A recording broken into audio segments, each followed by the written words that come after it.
Hello, welcome to another edition of Nucleus Investment Insights. We saw the RBA cut some rates during the week. I thought best to have another look at the housing market. There does seem to be a lot of positive signs. We've got Leith on board. He's just written a couple of things on. I've just written a longer article on macro business about it, and obviously he's got his finger on the pulse here. So I thought it well worth grabbing him to have a bit of a chat about the housing market, what it means for Australian investors, and where that sits versus other assets at the moment, especially given all the excitement going on internationally in terms of and what's happening with Trump. So no further ado, welcome aboard, Leith. Good to see you again. Yeah, g'day, Damien. Thanks for having me.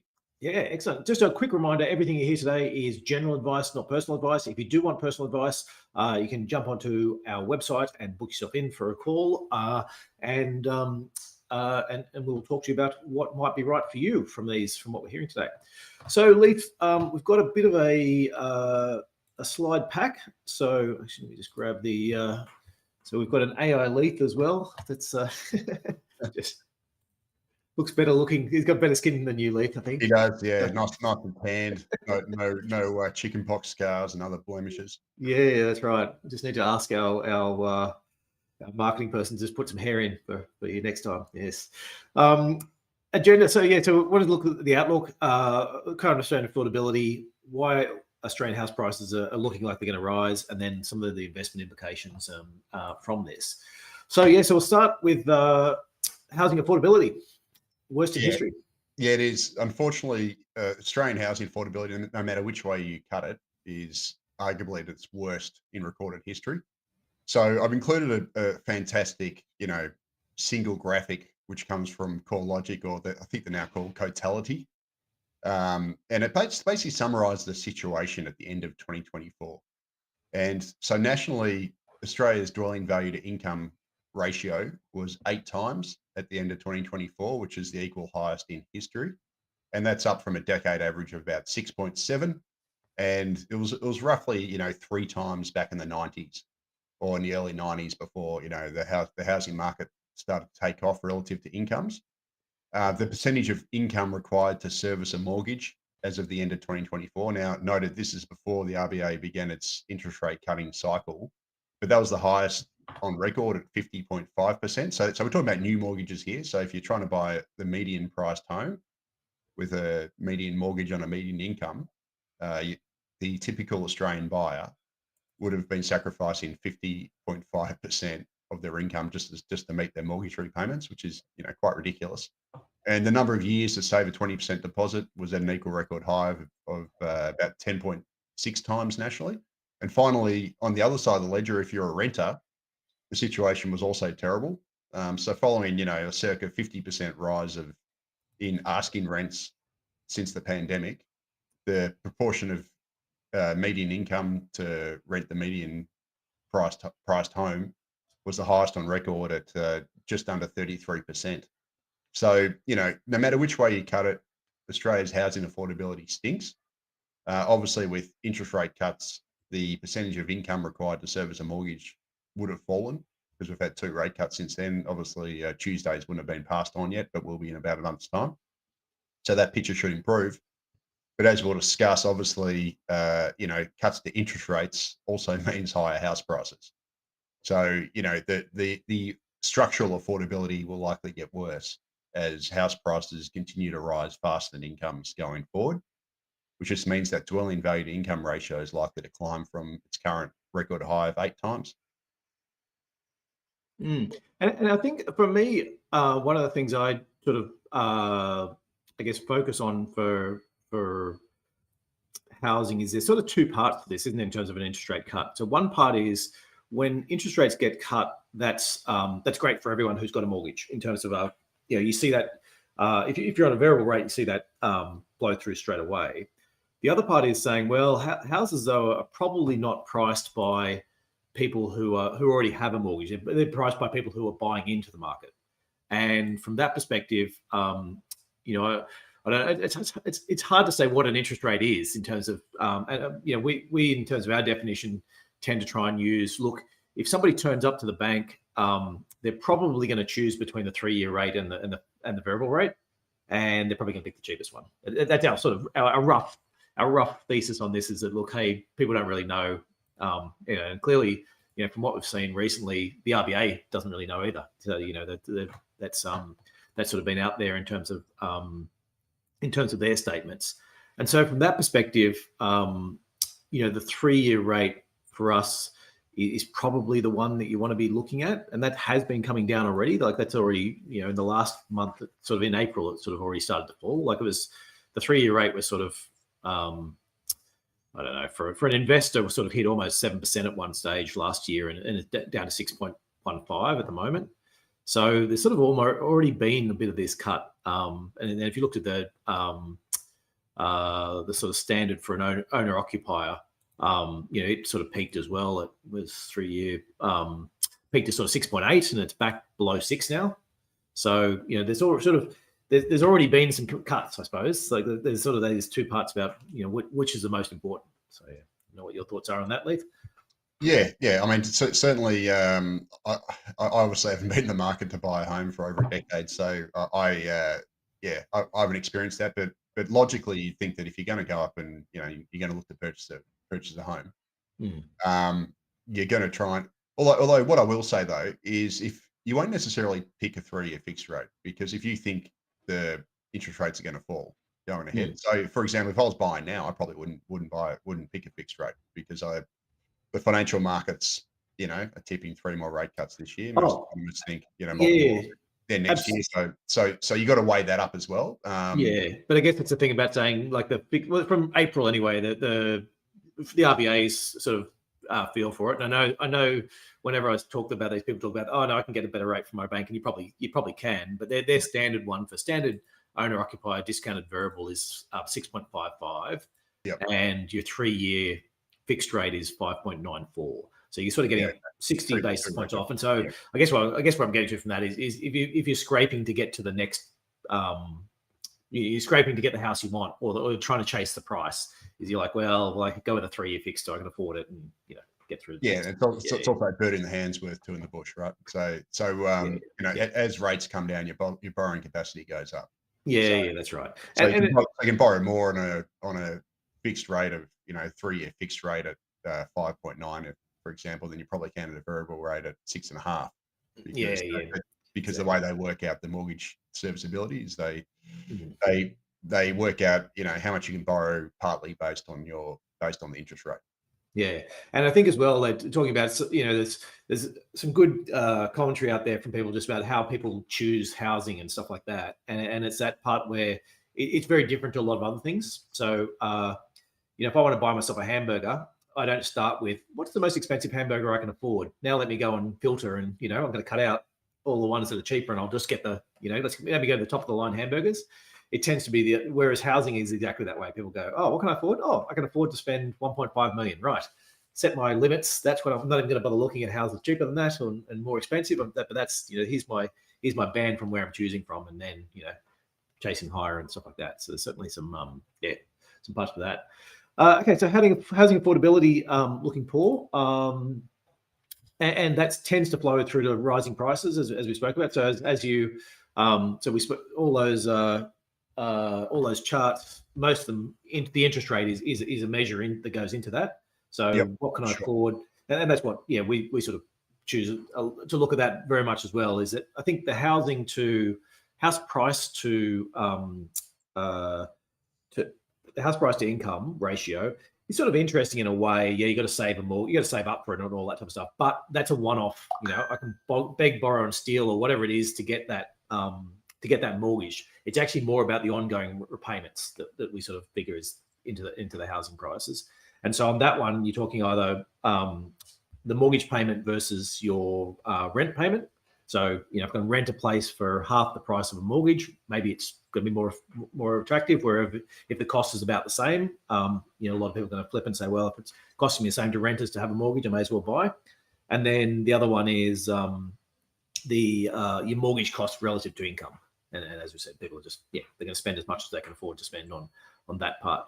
So, so if we're looking at 3 more rate cuts, that's obviously quite positive for houses. Are you any thoughts on sort of, so you've got a chart here on the change in house price in the 2 years after the start of a rate cut cycle? Yeah, so that was compiled. That was published on the AFR yesterday, and basically it studied, the response to house prices 2 years after previous rate cuts. And as you can see in the chart, it's fairly strong most of the time. And obviously, in the post-pandemic period, we got an absolutely massive surge in house prices. So this time around, affordability is stretched. Prices are already incredibly high. We probably won't get as big a uptick.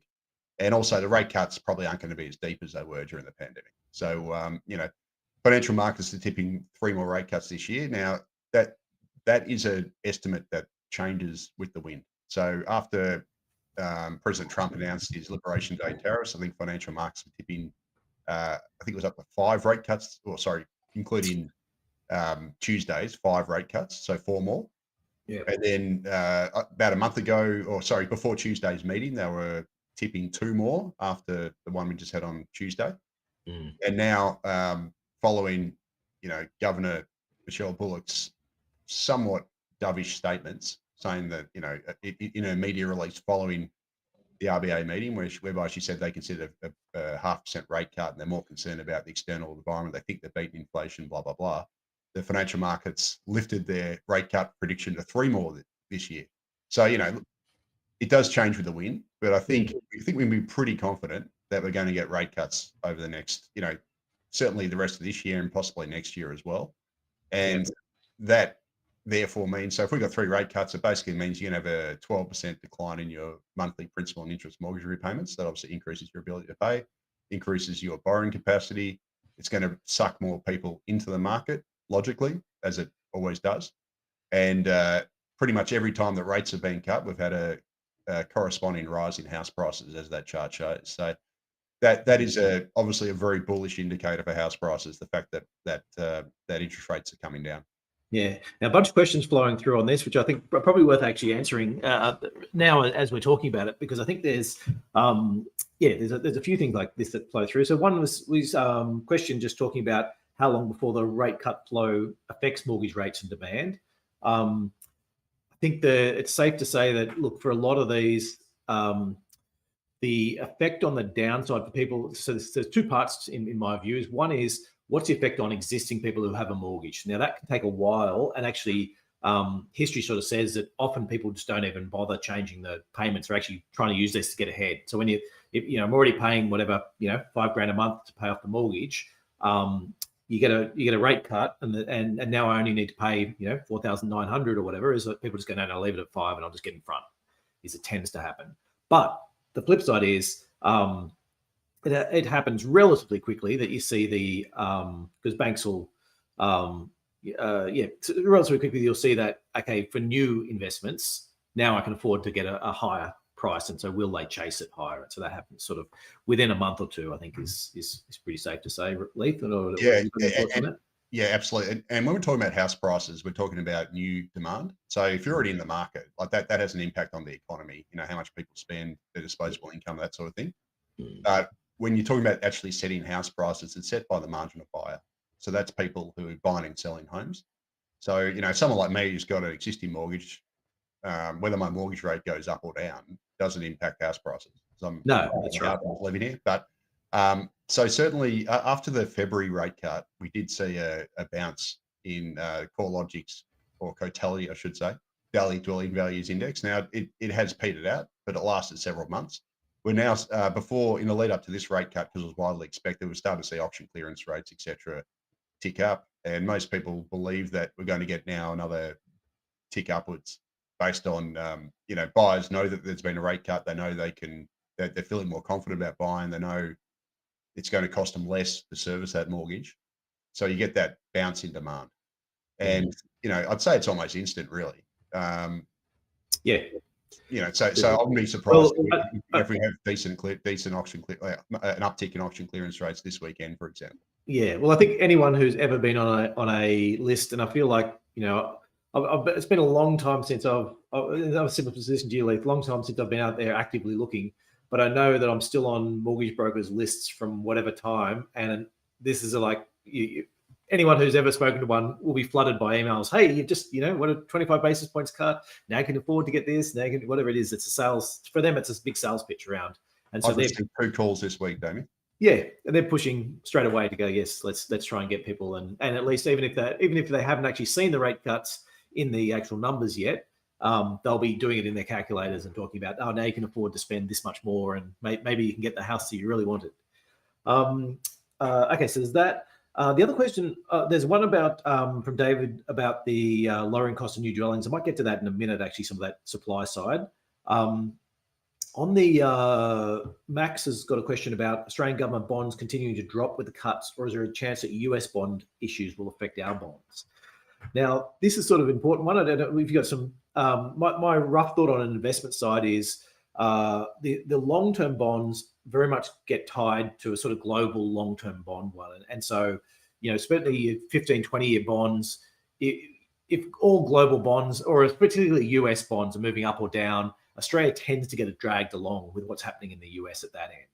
At the shorter end, at the 3-year, well, actually, if we go right back to the 1 year, the 1 year is just tied to what the RBA is doing and what the odds are around that. Like, that's just a statistical calculation that people are making about how many rate cuts we're going to see and stuff like that. And so, and then that just gradually builds its way up. So at sort of a 3-year rate, it's mostly Australian RBA expectations and a little bit what's happening in global interest rates. Once you hit the 30-year, say, it's a lot about global interest rate assumptions. But so in terms of government bond yields, depends on where you're playing on the cycle. And I think that's probably highlights for me what the really big factors are. And I'd be interested to see if you've got anything to add to these, Leith. But for me, I'm saying, okay, what's going to make Aussie interest rates fall faster? A US recession, what's happening in China is probably just as big. So the US and China, if you saw, even if you saw, I guess, a US slowdown, but tariffs ticked up in China, and you saw a massive industrial slowdown in terms of China, Australia's so leveraged to that. That's going to affect us. And then the third one's in domestic conditions. Do we get a round of bad debts, or do you get something go on with that? And I think that's probably the less likely one of those, or that's probably more, that's the Australian economic conditions is you probably need the other two to have a bit of a fall into a bit of a hole before you run into Australian economic conditions. I don't think we're really looking at anything independent of say the US or global growth and Chinese growth, Leith. Yeah, I think you summarised it beautifully. Absolutely, I think global conditions will be the predominant driver, and they'll also probably be the driver of a domestic downturn as well, if we are to get one. Yes, yeah. So you sort of look and sometimes you get countries that just sort of they diverge from the rest of the world. Whatever it is, they've got some sort of boom going on. They've got all this debt that suddenly appeared, or some new accounting trick, or whatever it is that creates this issue that builds up, and that can sort of, you can see countries diverge from the rest of the world. But Australia is, especially given how much we trade, is very much tied to what's going on elsewhere. Right, so that's that was thoughts on interest rates. We're going to stimulatory policies and lending. So new government in. What's happening in terms of the changes, particularly the 5% deposit scheme is important. But I'll flick across to you, Leith, for these. Yeah, absolutely. So obviously this year we're going to get more rate cuts. So we've already had 2 this year. We're likely to get several more before the year's out.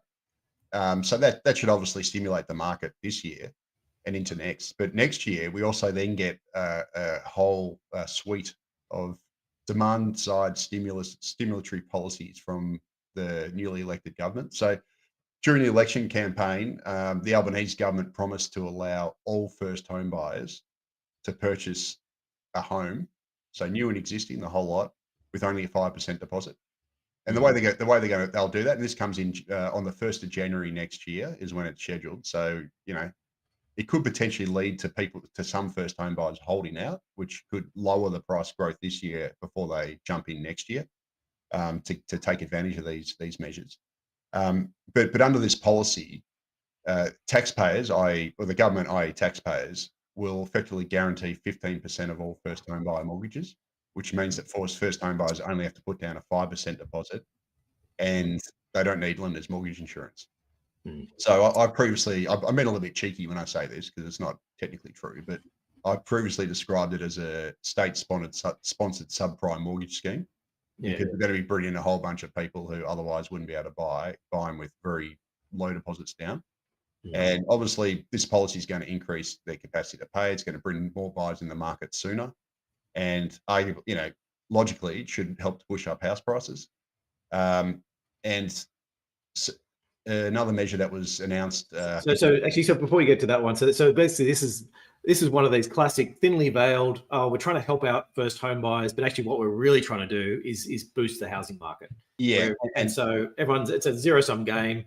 Yeah, a few people get in, but all existing players get their house prices up 5-10%, and so they're all happy, but it actually just makes it harder for the next generation coming through. And it makes it a lot worse because obviously if people are buying with just 5% deposits, they're taking on more debt, and ultimately you're going to end up the extra demand is going to be capitalized in the house prices eventually. So if you're a first mover, you might do okay out of this. Like if you're one of the first tranche who gets in before prices go up, but if you look at say my teenage children who might be looking to buy in 10 years' time, once the price is capitalized in, they'll just be in a worse position because they'll have to buy with a 5% deposit and pay a lot more debt.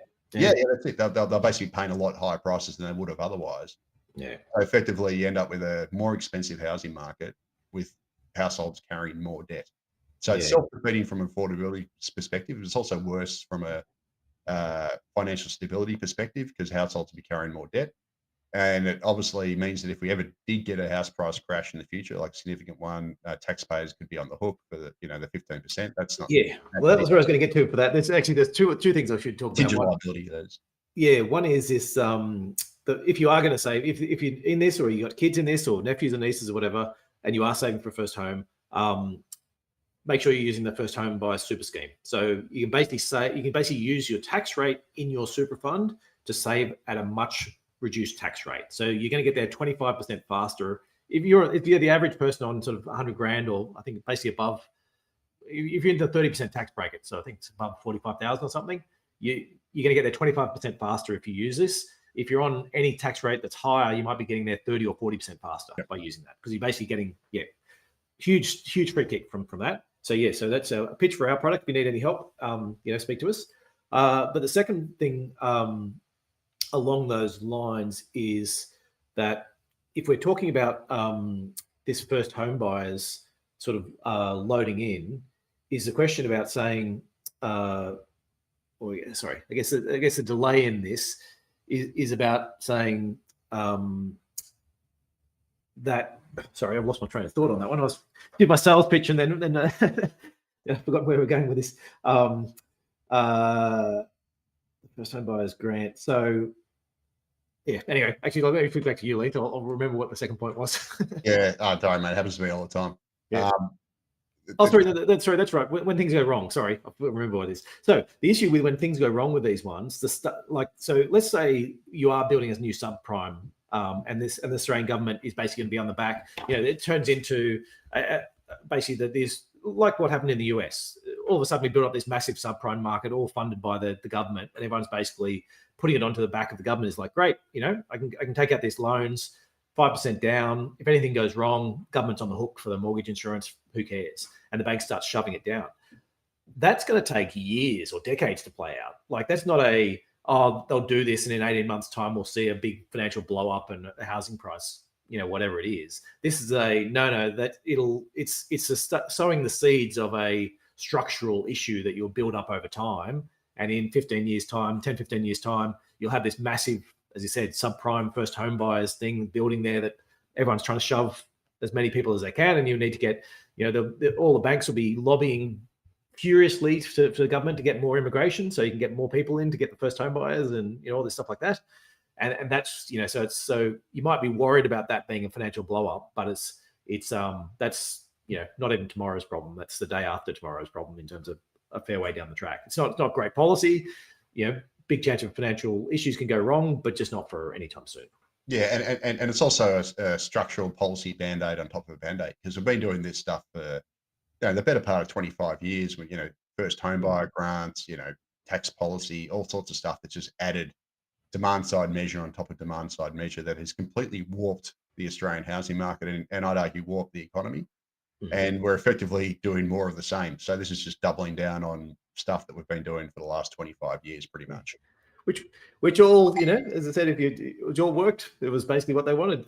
We wanted house prices higher, and we didn't really care about first home buyers. It was just we wanted something we could say we felt strongly about first home buyers, but really what we cared about was existing home buyers. And so it's a bad policy, but it's worked in the past.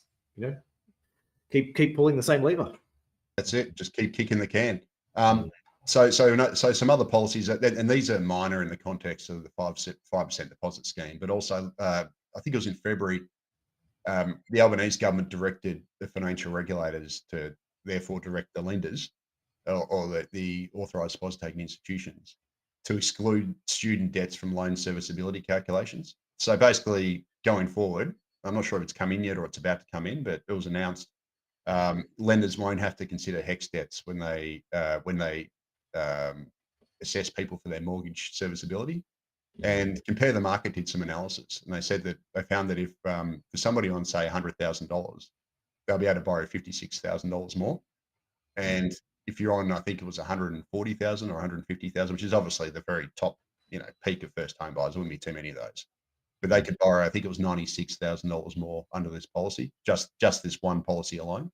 Right. But it's just another thing to add a little bit more borrowing capacity, ability to pay, just more fuel on the housing bonfire. Yeah, and we already got that. That was the, we had that reversed last time, didn't we? Where they were saying, there was the case out there against Westpac saying, no, you can't use the poverty threshold in order to assess how much people can borrow. You should be using their actual expenses. And then basically, the effect was ASIC lost that case, or APRA, whichever one it was, APRA. Anyway, ASIC, lost that case, and so it's basically no. The banks you might have BMW lease payments, kids in private schools, all these other ongoing expenses that you've got.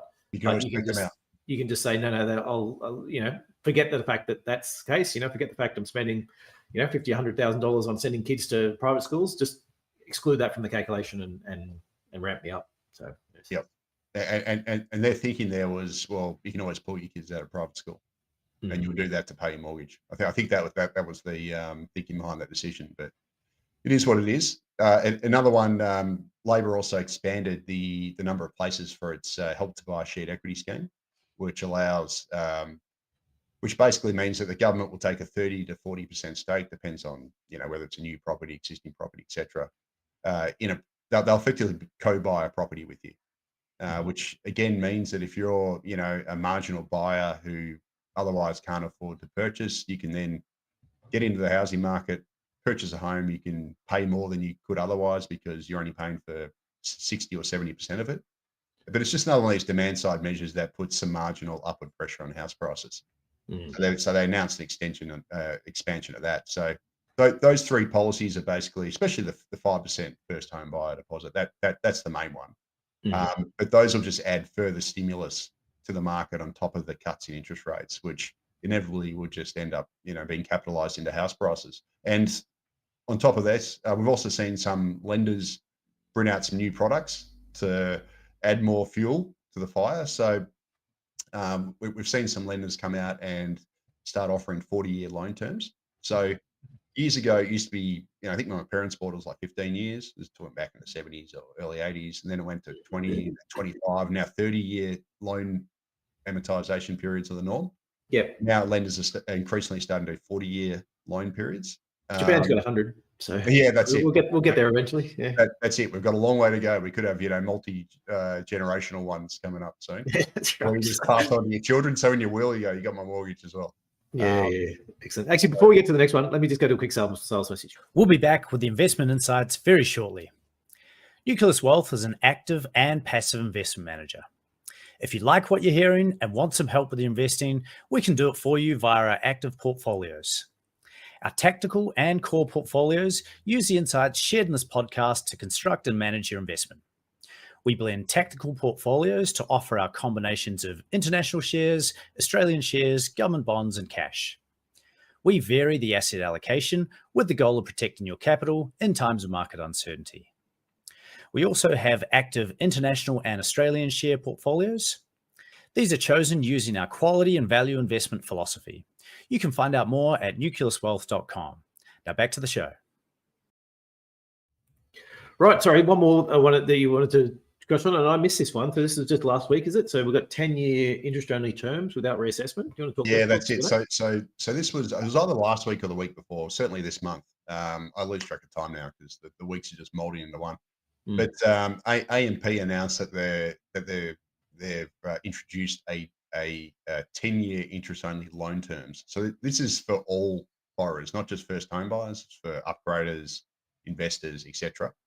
Whereby you can buy a home now with a 10-year interest-only deposit with no reassessment during the loan term. So you don't have to, if circumstances change, you don't have to get reassessed.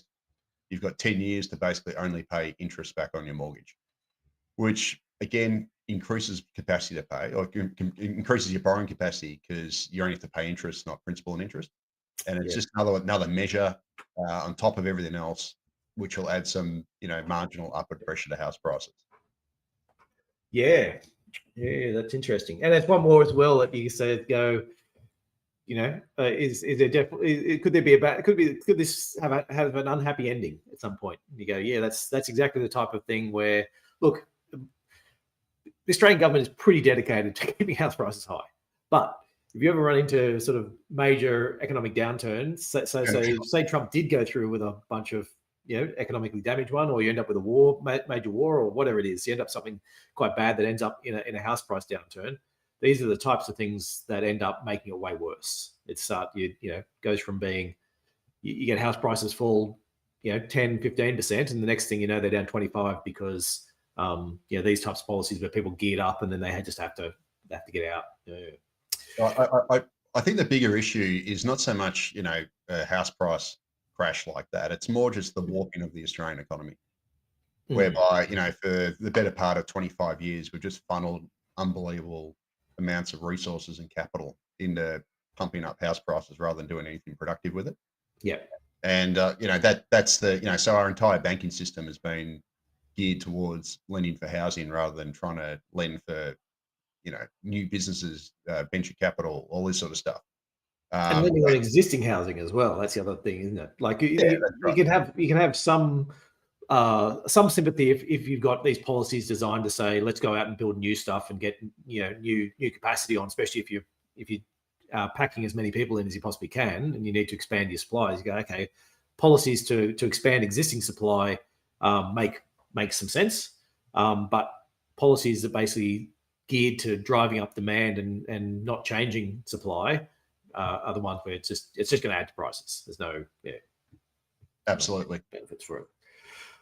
Right. Okay. So that's the stimulatory policies and lending. We might go back and have a quick look at some of those other charts we've got there. So population demand then. Yeah. So this is a bit of a disaster. So viewers might recall or might recognise that obviously we've had a period of record net overseas migration in the country. So we had about 1 million net overseas migrants arrive in the first 2 years after the Albanese government was elected, which was off the charts. I've never seen that before. But last year it did look like net overseas migration was falling. So from a peak of about 560,000 back in 2023, I think it was, by the September quarter last year, which is the most recent quarterly data we have, net overseas migration fallen to 380,000. So just to put it into perspective, that is still higher than any other time in Australia's history before the pandemic. So the highest before that was 2008. We had 310 or 315,000. So still very high. It's not quite double, but it's pretty close to double the average we've seen over the last 10, 20 years. Yeah, it's very high. So, but all the sort of partial data that you get. So every month, the Australian Bureau of Statistics releases its net permanent long-term arrivals data, which is basically a proxy for net overseas migration. And it's a monthly release, and we've received that up to March.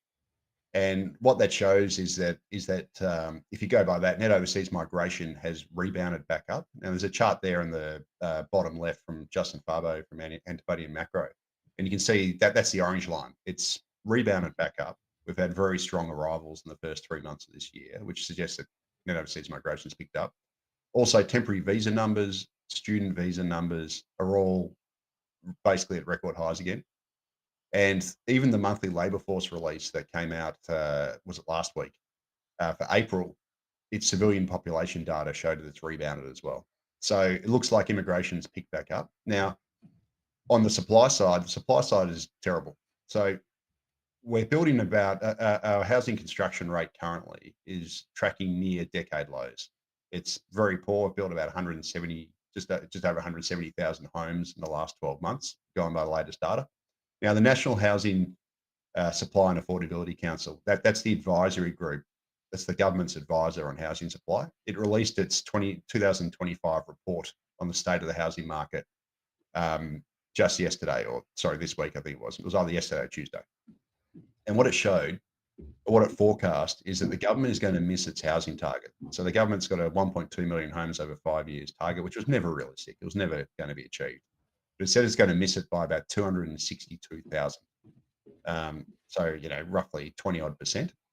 And the table there in the middle of that basically shows the shortfall between supply and demand. Yeah, for anyone watching this on their phone can't read it, it's basically showing, gross new supply of 177, net new supply, just because a lot of those are knockdown and rebuilds, of 155, demand and then demand of 240. Yeah, and so what the report said, it said that we're going to have ongoing strong high immigration. We're going to have demand well ahead of supply over the next 5 years, and we're going to have a cumulative shortfall of 79,000 homes over the next 4 years. But having said that, though, that seems crazy optimistic still, in that it's basically saying, okay, we've got this net new supply at 155,000 going to 173 over the next sort of 5 or 6 years, which is that's there's just not much you can do in terms of ramping up. You can't suddenly turn around and go, we're going to build 50% more houses, because you just don't have people to build it. So, and companies and all that stuff. So so that's sort of ticking up, growing at a pretty rapid clip. That sort of looks like anyway. That's growing at a reasonable rate. Where all their forecasts are coming back to that number, though, is just a net new demand is going to fall from 240,000 back to 170. Absolutely. So they are basically using the federal budgets or the government's own migration forecasts, which have already been shot to pieces, or are currently being shot to pieces, as you can see on the chart on the left. So their net demand figure is optimistic. So they're assuming that migration, falls back down to its pre-COVID average of about 235,000 a year.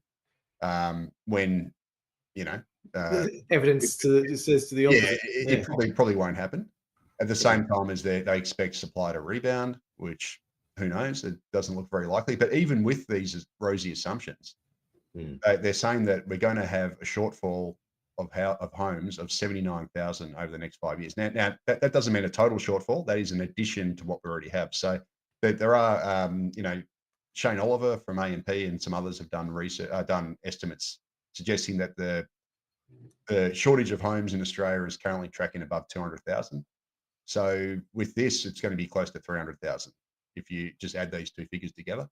And that's based on these, fairly optimistic assumption, I'd assume. But no matter which way you put it, we're not going to build enough homes to keep pace with population growth, which means that the only logical solution when you have that situation is to cut immigration.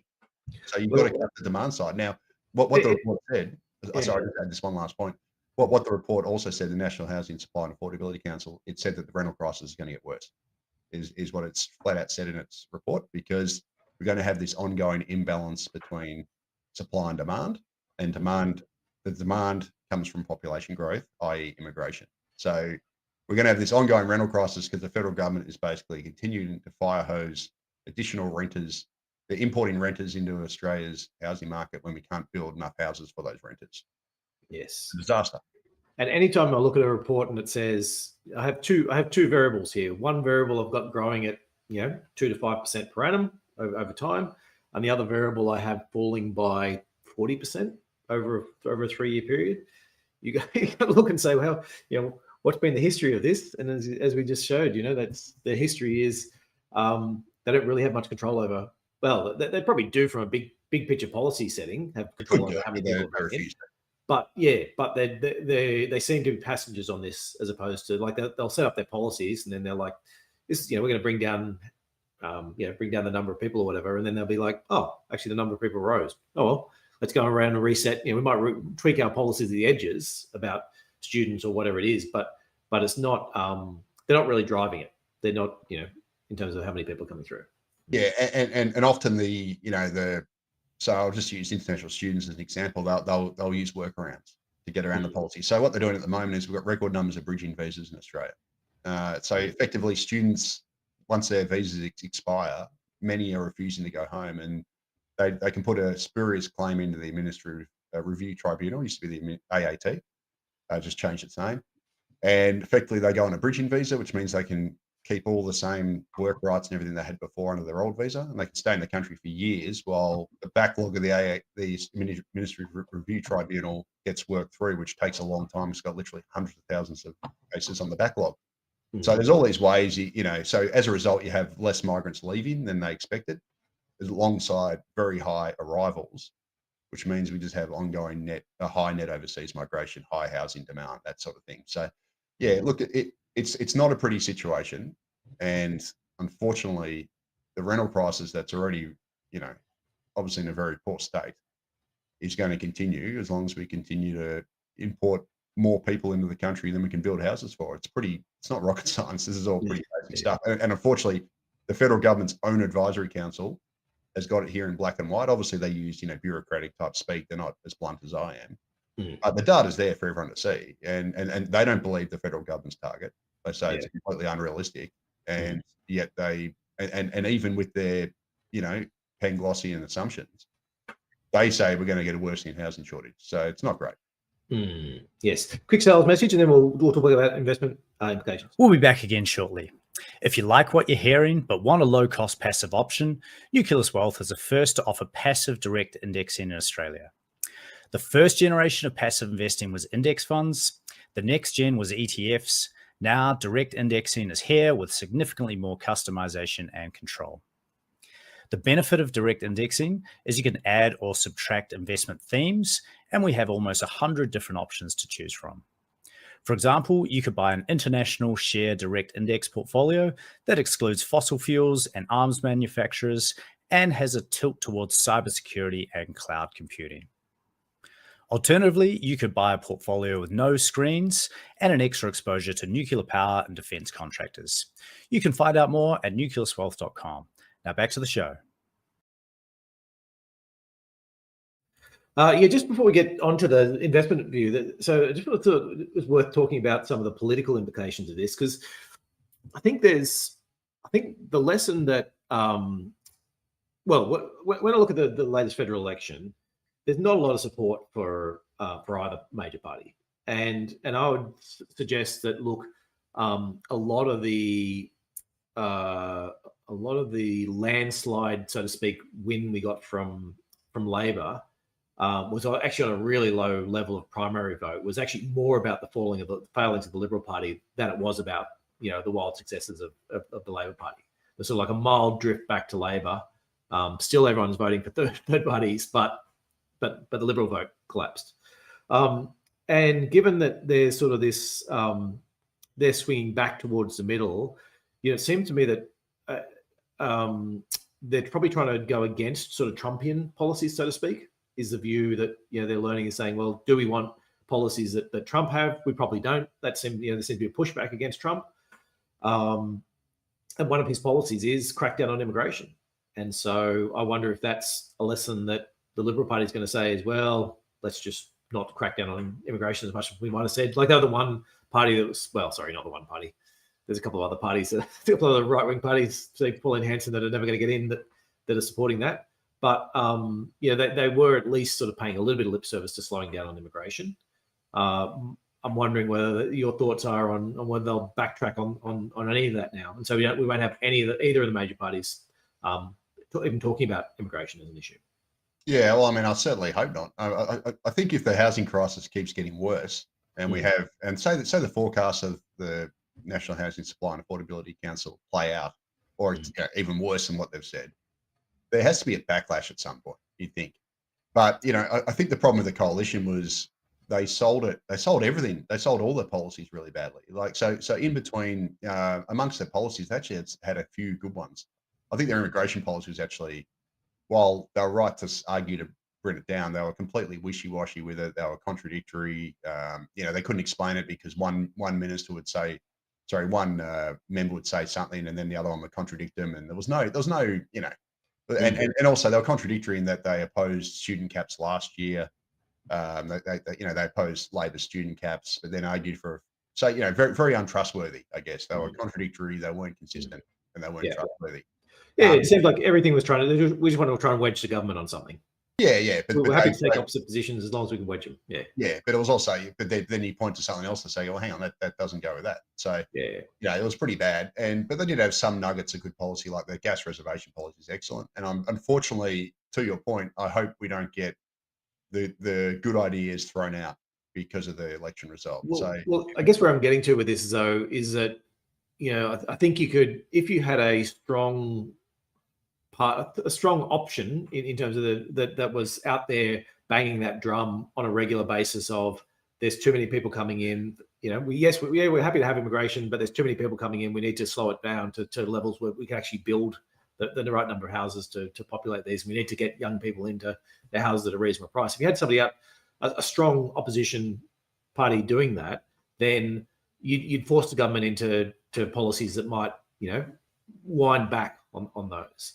But it's hard to see the Labor Party coming out strongly on anything like that. Labor Party is obviously, happy to just keep things going as however they are. And none of the others are, the Teals aren't. This isn't one of their bugbears. They're probably they've got some pro and some against on that. And then you've got the Greens who have contradictory policies in terms of this, where they want to put rental cap. They're out there trying to do it in some respects, wanting to put rental caps on, but on the flip side, wanting to get as many people in as possible. And so I guess what I'm saying is I don't think any of the major sort of possible ones out there aren't going to be arguing the case. And so it probably just won't be in the national debate. No, and it's a very easy argument to make. That's the ridiculous thing. Like, it is actually a very easy sell. But and hilariously, Canada and the UK have moved to slow immigration significantly. So, and I'd argue that Canada's even more. Although Mark Carney's now looks like he's sort of trying to backtrack a bit. But those countries are arguably more woke than Australia. So, it's just it can be done, but unfortunately, it's not looking likely. No, and the problem with the coalition also got conflicts, right? So they're trying to kind of bend the knee. So one of their stupid policy proposals in immigration, which I only learned about after the election, I wish I'd known about it earlier, was they want to actually expand the number of hours that international students can work. Right. They want to make so instead of 24 hours a week, they want to make it 30 because that would make it easier for employers. But that would just turn student visas into backdoor work visas and would bring more students here, more spurious students. And they also want to expand, you want to keep wage growth low. Yeah, that's it. So look, the coalition, although they said they want to cut immigration, did they really? Now, investment outlook. So I've got a table up here, which I sort of, I use to sort of talk through the last sort of decade or so of house prices, where I look at credit factors demand factors being credit availability, the price of credit, employment, population growth, foreign buyers, tax incentives, money laundering. And then the supply factors of being restrictive planning, under and oversupply, structural change, and defaults.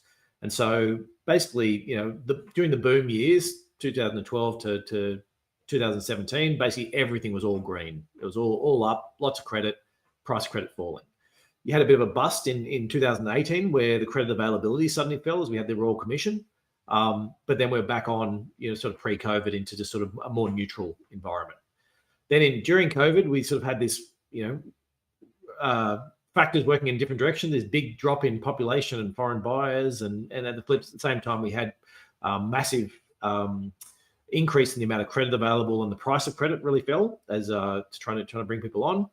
Post-COVID, we had this big rise in the price of credit, and that sort of stymied house prices a little bit, and a few other factors sort of back and forth.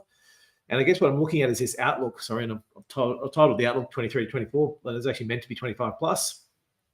So I sort of go through that and go, well, credit availability looks, pretty good. Like we've got all these measures trying to get more. Maybe I've understated that. Actually, maybe it needs two little up arrows rather than one up arrow.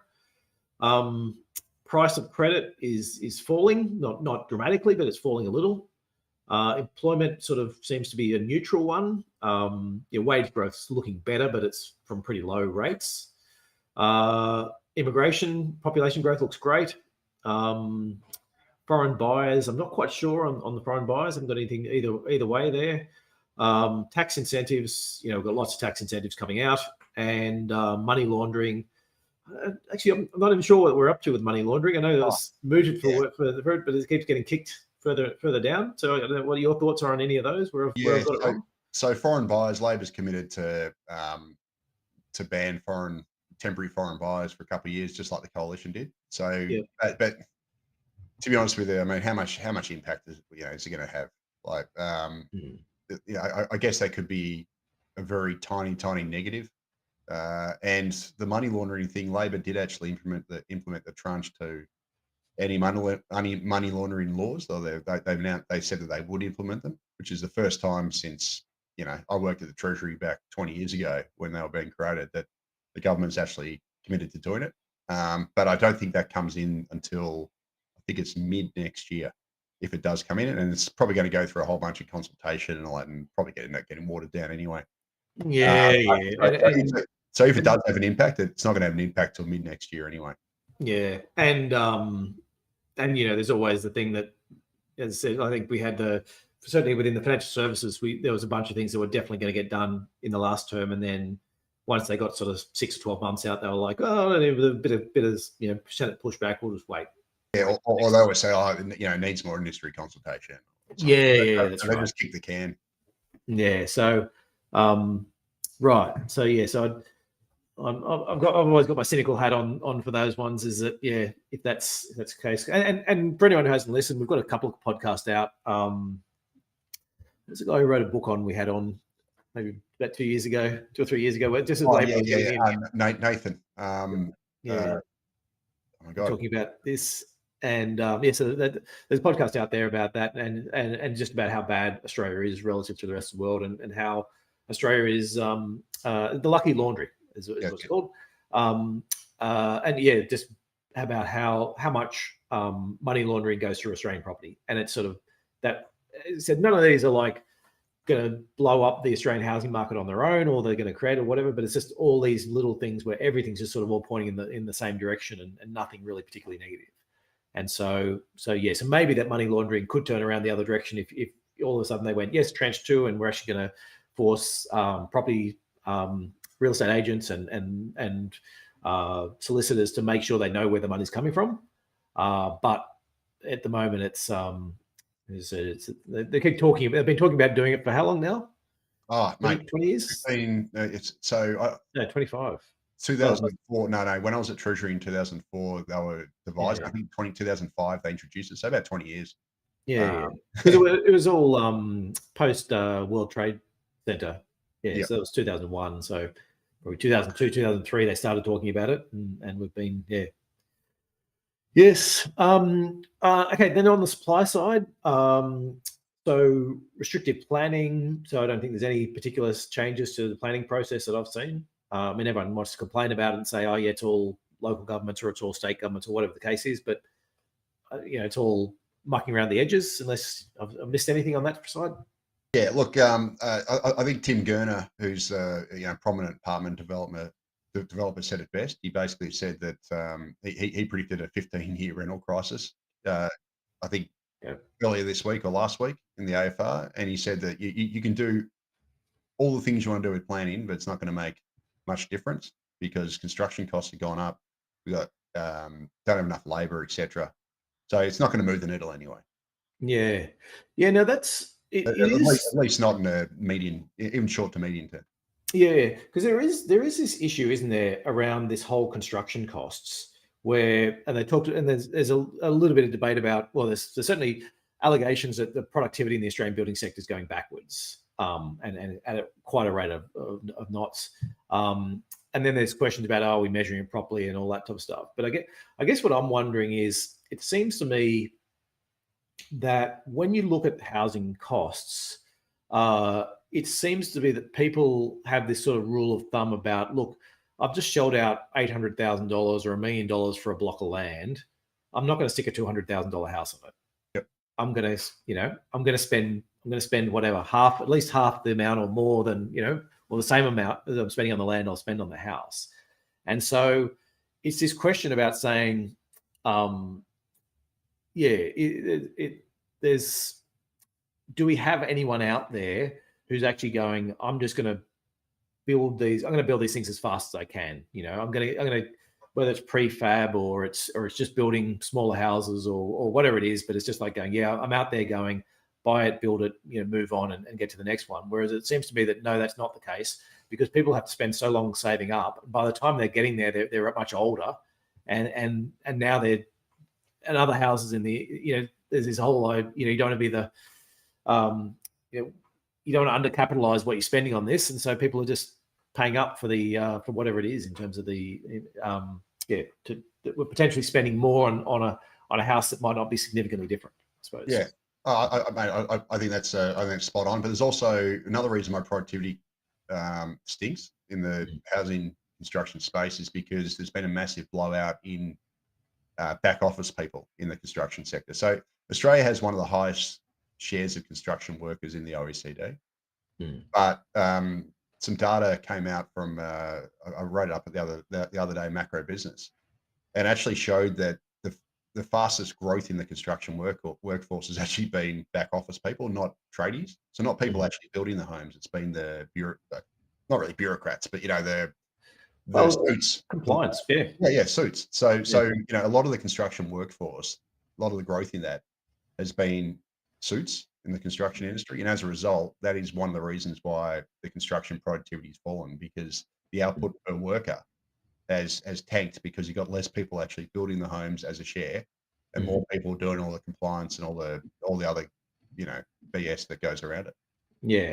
Well, and I think as well, like for anyone who's done any of the been involved at all in the building industry, there's the part about going, if you're building something to whatever standard, it's like, yes, it's an acceptable standard is whatever it is, and you're tiling a bathroom or whatever, and you're like, yes, it's acceptable to a little bit of water pooling here or there or whatever it is, and that's, we're going to get this in and get it done quickly and get it up and running, versus someone who's gone, no, I'm shelling out $1 million just to do this. I want it, I want everything perfect and level, and none of the things, and so the time taken to go back and might be double or triple the time, if you know what I mean. If you're trying to if you're going, look, I want to get to the 98th percentile, you're like, yes, I can do that pretty quickly and easily. But then you're like, well, to get to the 99th or the 99.5 percentile might take double the time. And so there's that, the more you're building of high quality and things like that, just takes dramatically more time than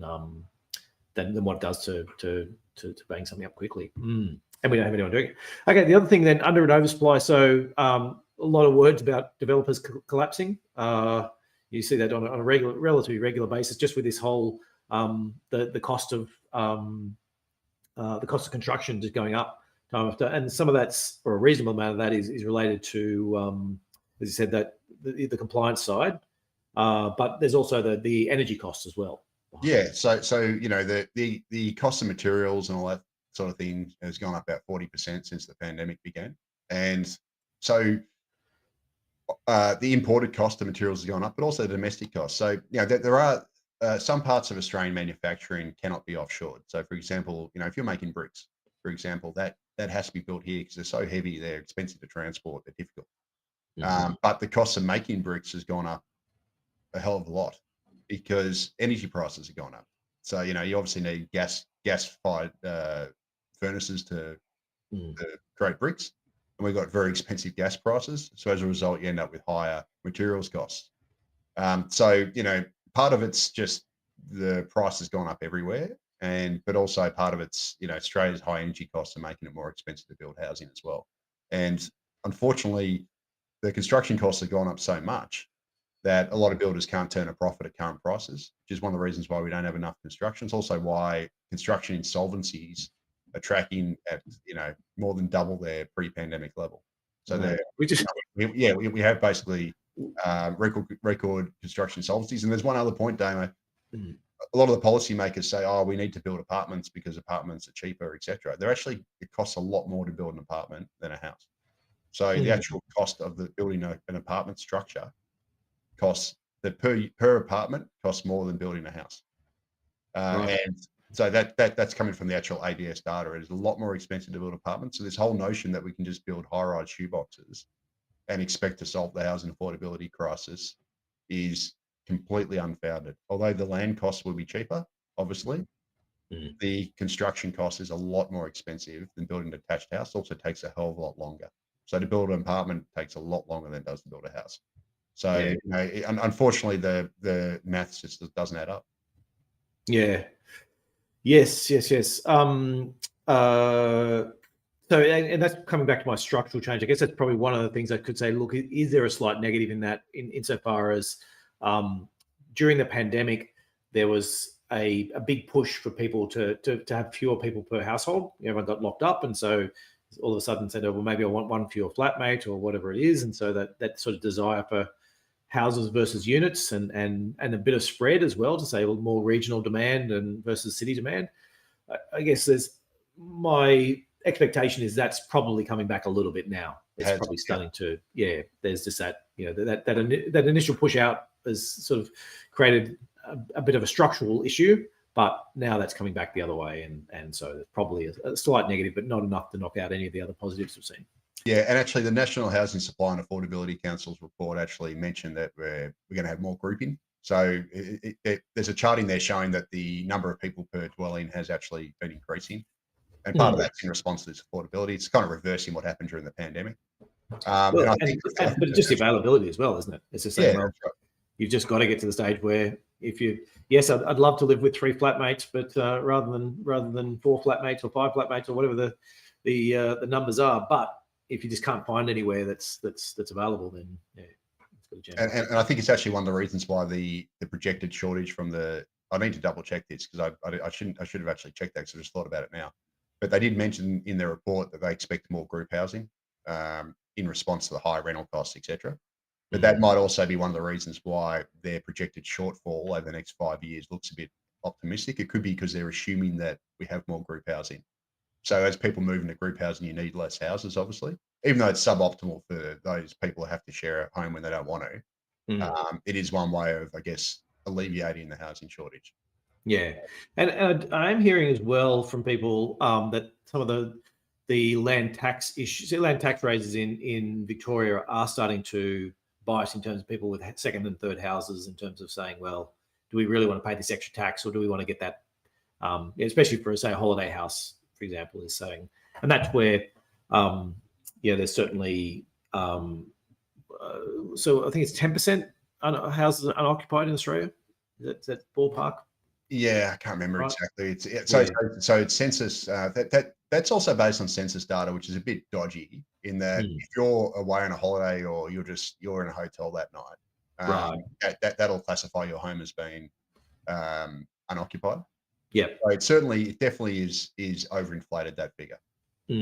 But regardless, there would be a fairly decent proportion of homes that are unoccupied. Yes. At any one time. There's always friction in the market as well. Like, for example, when a rental property is sold, often they kick the tenants out first. While the for sale board is up, the home is empty. And so you're always going to have this, I guess, transitory, Everyone needs a bit of a crossover when they're moving or whatever it is. Yes. Even if it's just a month or 2 months where I'm like, I'm not getting out of this place until I'm into my new place. And it's a bit like the labour market. So the labour market, full employment might be considered to be, say, 3.5%. Well, that's still 3.5% of people unemployed, but that's because there's a lot of friction in the market. People are changing jobs, all that sort of thing. Yeah. Excellent. Anything we've missed that we should have run through? Not really. I just think, unfortunately, if you're like me and you don't want to see home prices go up because you've got 2 teenage kids, I think we're going to have to suck eggs, because I think the next, 18 months, 2 years is going to be, it's going to see another uptick in home prices. And unfortunately, the rental price is going to continue as well. Yeah. Plus a productivity thing about saying, if people have to be spending 50 or 70% of their income on getting a house somewhere that they want, then they're people that aren't going to do something innovative or start a new business or be out there trying to grow the economy. And if people look at the housing market, effectively what we're saying, the way we're saying today is, look, it's all geared to pushing it up. And then people are saying, well, should I go and invest? I've got a couple $100,000. Should I go and leverage it up and buy an apartment and rent it out to somebody? Or should I take that money and either invest in a company that's doing something productive or new, or go and start a business myself, or do something that's actually going to sort of grow the economy? Is people are opting to say, well, the housing market's been such a one-way traffic, and we've obviously got a political class that feels like that's a great investment for people. So much of a great investment, they're going to start putting government money into it now. It's sort of not great for productivity. And obviously, if you've got a big mortgage floating over your head, you don't want to take any risks. You don't want to try and start a new job or whatever. Yeah. Yes, absolutely. Thanks everyone for the questions. It's been quite a busy, lots of comments as well as questions in there. I think we've answered most of the key ones. Thank you very much, Leith, for coming on. Just a reminder for everyone that you can get Nucleus on a whole bunch of different. You can get this podcast on all the major and minor podcast platforms. We're on every 12:30 p.m. every Thursday. You can jump on and ask questions that's on YouTube. And if you want to register, you can register on our website and get emailed out transcripts and summaries and all that type of stuff as we do the podcast. Thanks again, Leith. And we will catch you again next time.